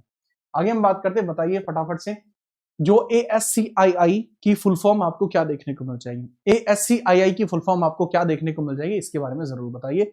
ASCII की फुल फॉर्म क्या होगी? ठीक है, देखो करेक्ट आंसर की बात करते हैं। American standard code for information interchange, American standard code for information interchange. तो अमेरिका का स्टैंडर्ड कोड है जो इंफॉर्मेशन चेंज के लिए देखने को मिलता है। Correct answer would be B, B would be the correct answer. ठीक है, याद रखना, यह इंफॉर्मेशन इंटरचेंज के लिए यूज होता है, इंफॉर्मेशन इंटरचेंज के लिए यूज होता है। ठीक है, चलो करेक्ट आंसर इसके अंदर ASCII के बारे में भी याद रखना। करेक्ट आंसर हम बात करते हैं, आईपी का मतलब होता है इंटरनेट प्रोटोकॉल देखने को मिल जाएगा, इंटरनेट प्रोटोकॉल देखने को मिल जाएगा। आईपी का मतलब यह डिवाइस में संचार बनाए रखती है, इंटरनेट को डिवाइस में यूज होता रहने बनाए देती है। आगे हम बात करते हैं, आपको देखने को मिलता है इंटरनेट का पहला कामकाजी प्रोटोटाइप कौन सा था? अर्पानेट ही देखने को मिलता है। 1969 में अर्पानेट को ही इनिशिएट किया जाता है। वैसे तो 1960 में बन चुका था, लेकिन ये यूज कब हुआ है? 1969 में। ठीक है, आगे हम बात करते हैं, अगला सवाल आपको देखने को मिलता है बगैर परेशानी के, चलो फटाफट बताओ। गूगल का क्वांटम कंप्यूटर कितने समय में गणना करता है? क्वांटम कंप्यूटर की जो स्पीड है वो 200 सेकंड तक की आपको देखने को मिल जाएगी, जो गणना करने में, इसको पूरा समझना, गूगल का क्वांटम कंप्यूटर 200 सेकंड में जटिल गणना करता है, जो सुपर कंप्यूटर को 10,000 साल लगेगा। 10,000 साल में कोई सुपर कंप्यूटर उस चीज को मतलब समझ पाएगा, जिस चीज को जो गूगल का क्वांटम कंप्यूटर है वो 200 सेकंड में उसकी धज्जियां उड़ा सकता है। लेवल समझ रहे हो पंडित भाई? इसके बारे में मुझे आंसर करो फटाफट से। यहां पर what is www.google.com? This is a search engine. google.co.in is a search engine. Dot in बताता है कि इंडिया से रिलेट कर रहे हैं, डॉट इन बताता है कि इंडिया से रिलेट कर रहे हैं। फटाफट बताओ कौन सा शब्द इंटरनेट से संबंधित नहीं है? ब्रॉडबैंड है, क्लाउड कंप्यूटिंग है, मॉडम है, रिसाइकल तो नहीं है। रिसाइकल तो एक प्रोसेस होता है जिसमें किसी चीज का प्रयोग होने के बाद दोबारा प्रयोग होता है। ठीक है, याद रखना। आज शाम को 6:30 बजे करंट अफेयर की टॉप 100 की क्लास है, SSC GD के लिए, वो नहीं रुक सकती। कल मुझे मीटिंग में जाना पड़ गया था, नहीं तो कल ही होती वो। आज शाम को 6:30 बजे मैं हर एक बालक की वहां हाजिरी लगाऊंगा, हर एक बालक मुझे वहां चाहिए। कोशिश करूंगा कि आपको वहां पे पोल भी दिया जाए, सबके सवाल है। ठीक है, याद रखना। कौन सी जो सेवा है इंटरनेट का उपयोग नहीं करती? विच सर्विस डू नॉट नीड आपका इंटरनेट? ईमेल के लिए इंटरनेट चाहिए, फेसबुक के लिए इंटरनेट चाहिए, डिस्क क्लीनअप, क्या किसी फाइल को डिलीट करने के लिए इंटरनेट की जरूरत पड़ती है? नहीं पड़ती। क्या यूट्यूब के लिए इंटरनेट की जरूरत पड़ती है? बिल्कुल पड़ती है सर। आजकल तो इंस्टाग्राम पे लोग छैया छैया देखने के लिए भी यूज करते हैं इंटरनेट को, गलत बात है। लेकिन डिस्क क्लीनअप के लिए इंटरनेट की जरूरत नहीं पड़ती। किसी फाइल को डिलीट करना चाहते हो तो internet is not needed that, internet की जरूरत नहीं पड़ेगी। आगे बढ़िए, अगला सवाल आपको देखने को मिलेगा, जोरदार ही सवाल है, इसके बारे में भी याद रखना। कौन सा वेब ब्राउजर है? इनमें से कौन सा ऐसा है जो वेब ब्राउजर है? ठीक है, तो क्या ड्रॉपबॉक्स है, विंडो है, सफारी है, या फेसबुक है? Sir safari is a web browser, ये एक OS है। Dropbox is app, this is a social media app, SM app है ये आपका। ये सवाल बनते हैं बच्चे। चलो अब मैं आपको सिक्योरिटी के कुछ क्वेश्चंस करा देता हूं, वो भी जरूरी है। और घर के लिए आपके लिए मैं क्वेश्चंस भी दे देता हूं, विद आंसर क्वेश्चंस दे दे रहा हूं। ये घर के लिए, आप जब PDF डाउनलोड करोगे ना, उसमें बहुत सारे अच्छे अच्छे क्वेश्चंस हैं, मिसलीनियस वगैरह बहुत सारे हैं। लेकिन यहां पे मैं क्या करता हूं, आपको तगड़े तगड़े सवाल थोड़े से दे देता हूं आपके सिक्योरिटी के, क्योंकि वो बहुत ज्यादा आते हैं, वो बहुत ज्यादा आपको देखने को मिलते हैं। ठीक है, अरे भाई, अरे हटो भाई। ठीक है, ये लीजिए, साइबर सिक्योरिटी से रिलेटेड क्वेश्चन आते हैं। लीजिए, पहला ही सवाल आपके सामने, भारत में साइबर अपराधों से निपटने के लिए कौन सा प्राथमिक कानून है? कौन सा प्राथमिक कानून है? जो मेजर एक्ट है, which of the following is the primary law? Primary law कौन सा है? Primary law to maintain cyber crime in India, cyber crime in India, cyber crime. ठीक है, तो मेंटेन साइबर क्राइम को मेंटेन करने के लिए कौन सा आपको देखने को मिलता है? ठीक है, करेक्ट आंसर है इंडियन पेनल कोड। अब तो ये वर्तमान में कार्यरत ही नहीं है। साइबर सिक्योरिटी एक्ट है, डिजिटल इंडिया एक्ट है, सर इंफॉर्मेशन टेक्नोलॉजी एक्ट सन 2000, ये मेजर एक्ट आपको देखने को मिलेगा जो भारत में साइबर सुरक्षा के लिए बनाया गया है। ये मेजर एक्ट आपको देखने को मिलेगा जो भारत में साइबर सुरक्षा के लिए बनाया गया है। अगला सवाल, फिशिंग हमले का मुख्य उद्देश्य क्या होता है? फिशिंग जो हमला होता है इसका ऑब्जेक्टिव क्या होता है? What is objective of fishing? Objective of fishing के बारे में मुझे बता दीजिए कि फिशिंग का ऑब्जेक्टिव क्या है? What is the objective of fishing? ठीक है भाई, सबके सब लाइक कर दो, लाइक में कमी नहीं होनी चाहिए। बताओ, कंप्यूटर की गति धीमी करना, सर ये तो वॉर्म का काम होता है। Write once read many. संवेदनशील जानकारी जैसे पासवर्ड और बैंक विवरण चुराना, वेबसाइट का डिजाइन बदलना, नहीं। कंप्यूटर को पूरी तरीके से नष्ट करना, ट्रोजन कर देते हैं। ट्रोजन में क्षमता है कि वो कंप्यूटर को पूरी तरीके से नष्ट कर दे, बट ऐसा नहीं है। फिशिंग का मतलब होता है किसी को मछली के जाल की तरफ फंसाना, उसकी डिटेल्स को बाहर निकालना, ये होता है फिशिंग का काम। फिशिंग में वेबसाइट का एकदम टू कॉपी बिठाया जाता है, ठीक है, याद रखना, वो चीज आपको यहां देखने को मिलती है। आगे हम बात करते हैं, अगला सवाल ये रहा आपकी कंप्यूटर स्क्रीन पर, रैंसमवेयर हमले में हैकर क्या करते हैं? रैंसमवेयर अटैक में क्या करते हैं? ठीक है, चलो, रैंसमवेयर अटैक आपको देखने को मिलता है, रैंसमवेयर आपको अटैक देखने को मिलता है, रैंसमवेयर। तो इस हमले में हैकर्स क्या करते हैं? ऑब्जेक्टिव क्या रहेगा हैकर्स का इन सभी हमलों में? What is the objective of hacker in these kind of attacks? फटाफट बताइए। तनादन इनके बारे में बात करते हैं, 217037। तो करेक्ट हम बात करते हैं, डेटा को डिलीट कर देते हैं? नहीं सर, रैंसमवेयर क्या करते हैं, यह डेटा को इनक्रिप्ट कर लेते हैं और फिर कहते हैं पैसा। ठीक है, ये कहते हैं कि हमें पैसे चाहिए, डेटा को एनक्रिप्ट कर लेते हैं और फिर फिरौती मांगते हैं। Ask for money after encryption of data, ask for money after inscription of data, money in change of data, in change of data, change of data, कि पैसे अगर चाहिए तो भैया जी आपको डेटा चाहिए तो पैसे देने पड़ेंगे। अगला सवाल है, वीपीएन वर्चुअल प्राइवेट नेटवर्क का मुख्य कार्य क्या है? इंटरनेट की स्पीड बढ़ाना, इंटरनेट के कनेक्शन को एनक्रिप्ट करना और आईपी एड्रेस छिपाना, मुफ्त वाईफाई देना या वायरस को हटाना। वर्चुअल प्राइवेट नेटवर्क आप देखते होंगे आजकल, जब पबजी हमारे देश में चलना बंद हो गया था तो लोगों ने वीपीएन लगा लगा कर पबजी खेला है, वीपीएन लगा लगा के पबजी खेला है। वीपीएन क्या करता है कि आपकी लोकेशन को ऐसे करता है, जैसे अभी क्या होता है, ये आपका फोन है, ये आपका फोन है और ये उस कंपनी का सर्वर है, उस कंपनी का सर्वर है और ये है आपका इंटरनेट है, यह आपका इंटरनेट का सर्वर है। तो आपकी रिक्वेस्ट यहां जाएगी, ये यहां करेगी, ये रिक्वेस्ट इसे भेजेगी, फिर ये यहां आएगी। लेकिन वीपीएन क्या करता है, एक अलग से नेटवर्क क्रिएट कर देता है। तो पहले रिक्वेस्ट वीपीएन में जाएगी, वीपीएन इंटरनेट को भेजेगा, इंटरनेट सर्वर को भेजेगा, फिर सर्वर इंटरनेट को भेजेगा या वीपीएन को भेजेगा, वीपीएन इसको भेजेगा, दिस इज वीपीएन। ठीक है, ये क्या होता है, इंटरनेट कनेक्शन को एनक्रिप्ट करता है और आईपी एड्रेस को छिपा लेता है, एक डिफरेंट आईपी एड्रेस देखने को मिलता है। ठीक है, चलो, तो डिफरेंट आईपी एड्रेस देखने को मिलता है, इंटरनेट कनेक्शन को एनक्रिप्ट कर देता है, एनक्रिप्ट आपका करता है और साथ ही साथ ये आईपी एड्रेस को भी छिपा लेता है। ठीक है, मतलब ये क्या करता है, ये कैमोफ्लॉग कर देता है, ये कैमोफ्लॉग कर देता है। ठीक है, याद रखिएगा। आगे हम बात करते हैं, अगला सवाल है, निम्नलिखित कथनों पर विचार करिए। Two factor authentication, 2FA, two factor authentication social media account की सुरक्षा को केवल पासवर्ड की तुलना में अधिक मजबूत बनाता है। एंड टू एंड इंक्रिप्शन में केवल सेंडर और रिसीवर ही संदेश को पढ़ सकते हैं, सर्विस प्रोवाइडर भी नहीं पढ़ सकता। इनमें से बताइए कौन सा कथन सत्य है और कौन सा कथन आपका सत्य देखने को नहीं मिलता, फटाफट बताइए। चर्चा की बात करते हैं, बात करते हैं, तगड़े सवाल हैं भाई दोनों। सिक्योरिटी मास्किंग की जाती है। इतना प्यारा आंसर है। हाँ बच्चे, वीपीएन का काम सिक्योरिटी मास्किंग होता है, वीपीएन का काम ही सिक्योरिटी मास्किंग होता है। ये भी एक अच्छा सवाल है। सिक्योरिटी मास्किंग की जाती है वो वीपीएन के माध्यम से ही की जाती है। अब इसके बारे में भी चर्चा कर लेते हैं, क्या आपको देखने को मिल जाएगी। चलो अब हम बात करते हैं। दोनों स्टेटमेंट सही है। दरअसल क्या होता है, जो टू फैक्टर ऑथेंटिकेशन होता है ठीक है, नहीं एक सेकंड, टू फैक्टर ऑथेंटिकेशन जो होता है इसमें थोड़ा सा एक पॉइंट आता है। इसमें एक चीज आ रही है कि two factor authentication social media account की सुरक्षा को केवल पासवर्ड की तुलना में अधिक मजबूत बनाता है। नहीं, आप ओनली का यूज नहीं कर सकते। इसमें होता ओनली नहीं होता तो यह सही था, ओनली की वजह से गलत हो जाएगा।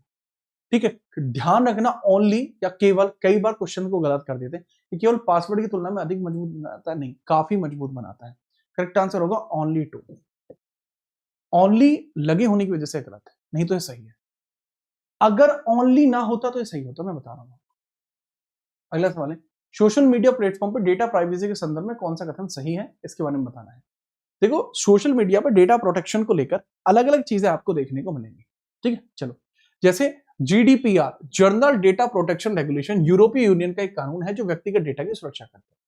भारत का digital personal data protection act 2023 digital व्यक्तिगत डेटा की सुरक्षा प्रदान करता है। सोशल मीडिया कंपनियां यूजर्स का डेटा थर्ड पार्टी को बिना सहमति के नहीं बेच सकती। कुकीज केवल वेबसाइट की कार्यक्षमता के लिए उपयोग होते हैं, ट्रैकिंग के लिए नहीं यूज होते। इसके बारे में हम बात करेंगे कि सही कथन क्या है।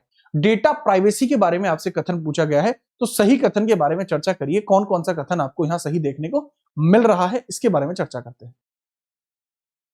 इसके बारे में हम चर्चा करते हैं, कौन कौन से कथन आपको देखने को मिल रहा है सही है।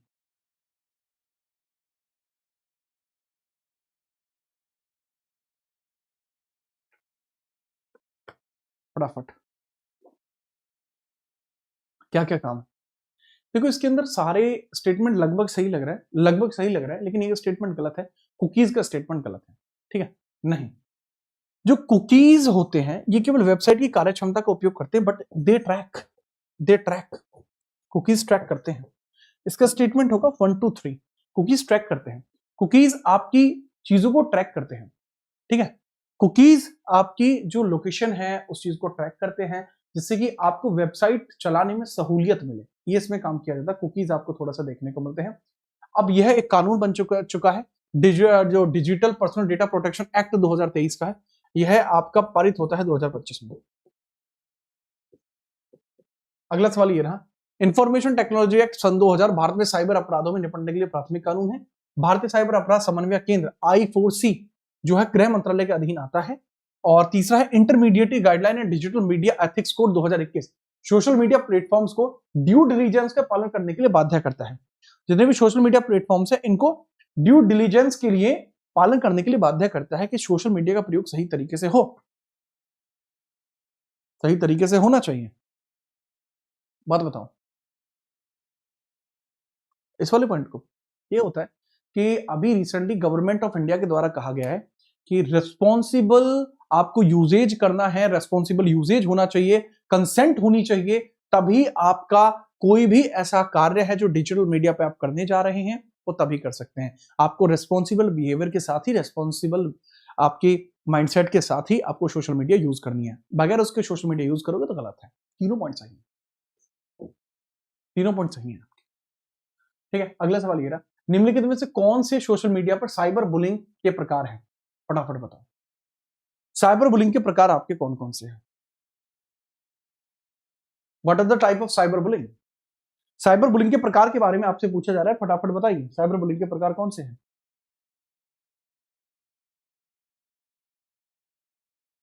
साइबर बुलिंग के प्रकार कौन से हैं? देखो, ट्रोलिंग है, हैकिंग कोई साइबर बुलिंग नहीं है, एक अलग की गति, अलग से हो रही गतिविधि है। साइबर स्टॉकिंग एक बुलिंग है। फ्लेमिंग, किसी का फोटो वगैरह पोस्ट करके उसको बुरा भला कहना। ये तीनों ही है, पहला तीसरा चौथा, बट दूसरा नहीं है क्योंकि वो तो हैकिंग है। ये प्रोसेस ही अलग होता है, साइबर बुलिंग अलग है, हैकिंग अलग है। पहला तीसरा चौथा होगा, दूसरा नहीं हो। ठीक है, लीजिए अगला सवाल है। अब हमसे पूछा जा रहा है कि भैया इसमें आपको मैच द फॉलोइंग खेलना है। मैच द फॉलोइंग आपको खेलना है, यहाँ पे खेलिए मैच द फॉलोइंग, अलुआ खेलिए हैं, मैच द फॉलोइंग खेलिए। सीआरटी आपने देखा था 2004 में, सीआरटी किससे मैच करेगा? सीआरटी क्या था? साइबर घटनाओं का प्रबंधन और समाधान, ठीक है। एनसीएससी है, साइबर सुरक्षा, डिजी लॉकर है, ठीक है। चलो देखो बहुत आसान हो जाएगा, डी को पहले से आप करेक्ट कर लीजिए, आपके लिए इसको हैक करना आसान हो जाएगा। डी को पहले से मैच कर लीजिए, क्योंकि डिजी लॉकर तो आपको दिख रहा है, तो डी का पहला 2 ऑप्शंस में है, तो ये कट जाएगा, ये कट जाएगा, ठीक बात। अब चौथा या दूसरा, ओके, साइबर घटनाओं पर प्रबंधन और समाधान करने के लिए आपका खोला गया था, क्या ये इसलिए खोला गया था? ठीक है। अगर मैं इसको देखता हूं तो बी को मैं देखूं, नेशनल साइबर सिक्योरिटी कोऑर्डिनेटर, यह किसके लिए था? साइबर, राष्ट्रीय साइबर सुरक्षा नीति का समन्वय, बात खत्म। बी का होगा 2, बी का 2 होना चाहिए, बी का 2 होना चाहिए, तो ए का 4 ही होगा, क्योंकि बी का 2 यहां नहीं है, करेक्ट आंसर ए होगा इसमें। आसान है, देखो स्मार्ट तरीका यूज करो, घिसा पिटा तरीका सब यूज करो। अगला सवाल, डार्क वेब पर सभी गतिविधियां अवैध होती हैं, टॉर ब्राउजर का उपयोग करके डार्क वेब तक पहुंचने के लिए किया जाता है, यह गुमनामी प्रदान करता है, करेक्ट आंसर बताइए। दोनों ही कथन सही है। डार्क वेब जो होता है, इस पर सभी इलीगल चीजें होती हैं, डार्क वेब पर सभी इलीगल चीजें होती हैं, और कोई भी अगर डार्क वेब का यूज करना चाहता है तो वो टॉर ब्राउजर यूज कर सकता है, जिससे कि वो डार्क वेब का आसानी से यूज कर पाए। अगला सवाल ये रहा, इंफॉर्मेशन टेक्नोलॉजी एक्ट 2000 किन धाराओं में साइबर अपराधों से संबंधित प्रावधान दिए गए हैं, बताओ।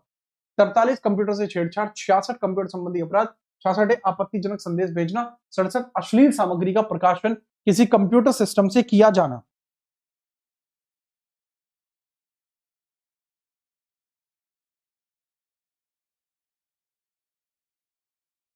फटाफट देखो, इसके अंतर्गत अगर मैं बात करता हूं, ये क्या पढ़ा रहे हैं, कौन से एग्जाम में आता है? लगता है अभी नहीं पढ़ा, अभी पेपर का अंदाजा नहीं है बेटा कहां क्या आता है। धारा 66 में आपत्तिजनक संदेश भेजना नहीं है, बाकी सारे सही है। पहला दूसरा चौथा है, देखो 43 में है कंप्यूटर छेड़छाड़, 66 में कंप्यूटर संबंधी अपराध है, आपत्तिजनक संदेश भेजना इसमें नहीं है, 67 में आपको अश्लील सामग्री का प्रकाशन करना है, ऑल नहीं है बेटा। 67 ए आपको देखने को नहीं मिलेगा, 66 ए आपको नहीं देखने को मिलेगा। चलो जी आगे हम बात करते हैं, सोशल मीडिया पर फेक न्यूज के संदर्भ में निम्नलिखित में से कौन सी बातें सही हैं? फेक न्यूज का प्रसार लोकतांत्रिक प्रक्रिया को प्रभावित कर सकता है। भारत में आईटी रूल्स 2021 के तहत सोशल मीडिया मंचों को फेक न्यूज हटाने की जिम्मेदारी है। फैक्ट चेकिंग संगठन फेक न्यूज को पहचानने में मदद करते हैं। व्हाट्सएप पर फॉरवर्ड मैसेज की संख्या असीमित है, व्हाट्सएप पे फॉरवर्ड मैसेजों की संख्या असीमित है, फटाफट बताओ।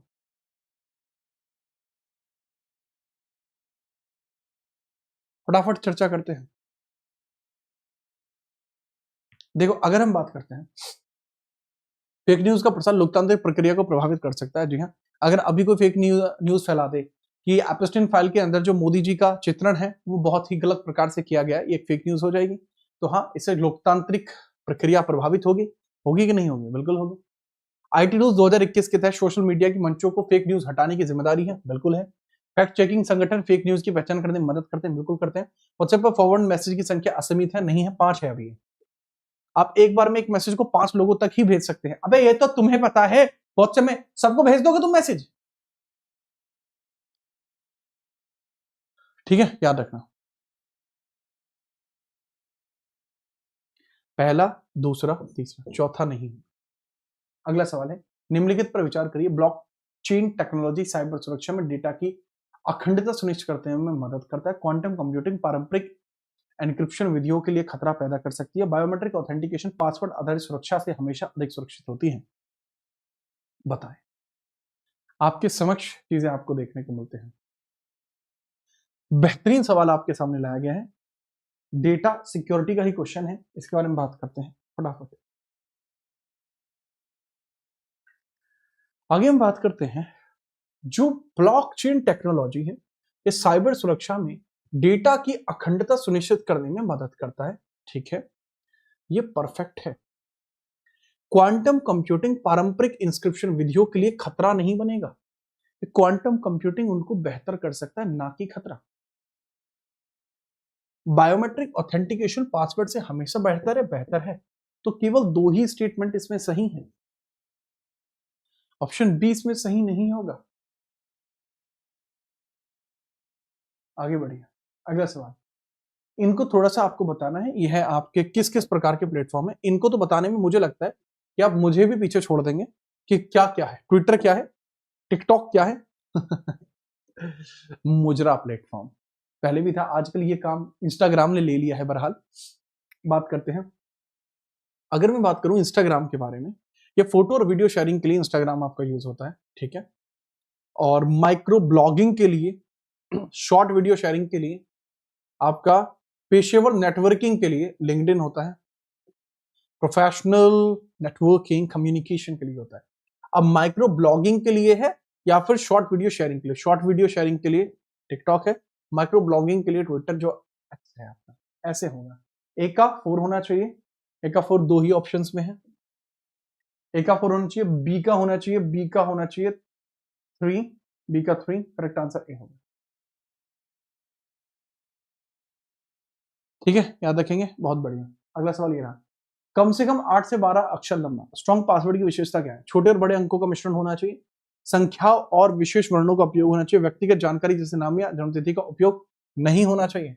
चौथा ऑप्शन नहीं होना चाहिए, ये दोनों ही गलत हो जाएंगे। ठीक है, चलो करेक्ट आंसर पहला, दूसरा, तीसरा। कम से कम 8 से लेकर 12 अक्षरों का होना चाहिए, जो टफ पासवर्ड होता है। आपकी व्यक्तिगत या जन्मतिथि का उपयोग उसमें नहीं होना चाहिए, वरना वो आपका हल्का पासवर्ड रहता है। अगला सवाल ये रहा, सोशल इंजीनियरिंग में हैकर मानवीय मनोविज्ञान का फायदा उठाकर संवेदनशील जानकारी प्राप्त करते हैं। सोशल इंजीनियरिंग में बिल्कुल करते हैं। स्पीयर फिशिंग एक लक्षित फिशिंग हमला है जो विशिष्ट व्यक्तियों या संगठन को निशाना बनाते हैं। परफेक्ट। स्पीयर फिशिंग होती है जो सटीक निशाने पे लगती है। स्पीयर माने वैसे तो भाला होता है, तो भाला सटीक जगह फेंका जाता है, स्पीयर फिशिंग। दोनों स्टेटमेंट सही है। मॉलवेयर होता है दुर्भावनापूर्वक सॉफ्टवेयर जो कंप्यूटर सिस्टम को नुकसान पहुंचाता है। बॉटनेट संक्रमित कंप्यूटर को नेटवर्क जो साइबर हमले करने के लिए नियंत्रित होता है, वो बॉटनेट होता है। कीलॉगर उपयोगकर्ता की कीस्ट्रोक्स का रिकॉर्ड करने वाला प्रोग्राम है। एडवेयर जो होता है केवल विज्ञापन दिखाने वाला हानिकारक सॉफ्टवेयर है। सभी 4 युग्म सही है। परफेक्ट। ठीक है, आगे हम बात करते हैं। अगला सवाल ये रहा, राष्ट्रीय साइबर सुरक्षा पॉलिसी 2013 में जारी की गई थी। इसका उद्देश्य महत्वपूर्ण सूचना अवसर को सुरक्षा प्रदान करना था। 24/7 NCIIPC की स्थापना की गई थी। यह नीति केवल सरकारी संगठनों पर लागू होती है, सब पर लागू होती है। पहला, दूसरा, तीसरा देखने को मिल जाएगा। ठीक है, पहला, दूसरा, तीसरा देखने को मिल जाएगा। तो ये थी आपकी आज की क्लास। इसके अंतर्गत अंतिम सवाल ये रहा, बताना है आपको क्लाउड कंप्यूटर में डेटा स्टोरेज। यार ये टफ क्वेश्चन है, मुझे ही बताना पड़ेगा। क्लाउड कंप्यूटिंग में डेटा स्टोरेज पारंपरिक स्टोरेज की तुलना में अधिक साइबर खतरे के प्रति संवेदनशील है। परफेक्ट है। देखो क्लाउड कंप्यूटिंग में क्या होता है, क्योंकि वो नेटवर्क पे है तो उसके हैक होने के चांसेस ज्यादा है। हैक होने के चांसेस ज्यादा है। मल्टीफैक्टर ऑथेंटिकेशन क्लाउड सेवाओं की सुरक्षा बढ़ाने में काम करता है, बिल्कुल करता है। सभी क्लाउड सर्विसेज प्रोवाइडर समान स्तर की सुरक्षा प्रदान करते हैं, ऐसा नहीं है, कुछ कम करते हैं, कुछ ज्यादा करते हैं। पहला और दूसरा ही स्टेटमेंट सही है, केवल 2 सही है। अगला है, इसके बारे में हम बात करें, यार ये भी बताना पड़ेगा क्योंकि ये भी टफ है। एक तो आज कोई अच्छा सवाल नहीं मिल रहा जो आसानी से आप कर पाओ, सारे टफ क्वेश्चन है, फिर कहोगे कि सर ने टफ क्वेश्चन करा दिया, हो ही नहीं पाए। ठीक है, चलो देखते हैं। आइडेंटिटी थेफ्ट आप करते हैं, नकली पहचान बनाकर संवाद करना, ये आइडेंटिटी थेफ्ट होता है। ठीक है, चलिए, आइडेंटिटी थेफ्ट किसी और की पहचान करके करना। ठीक है, याद रखना।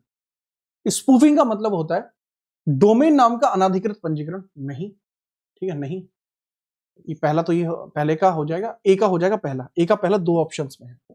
ठीक है, आगे हम बात करते हैं। वैध वेबसाइट की यूआरएल को हैक करके उपयोगकर्ता को नकली साइट पर भेजना। ओके, स्पूफिंग का मतलब होता है नकली पहचान बनाकर संवाद करना, स्पूफ कर लिया, किसी का डेटा चुरा लिया। अच्छा, डोमेन नाम का अनाधिकृत पंजीकरण कर लिया, स्क्वैटिंग होता है। ठीक है, फार्मिंग होता है वैध वेबसाइट की यूआरएल को हैक करके उपयोगकर्ता को नकली वेबसाइट पर भेजना।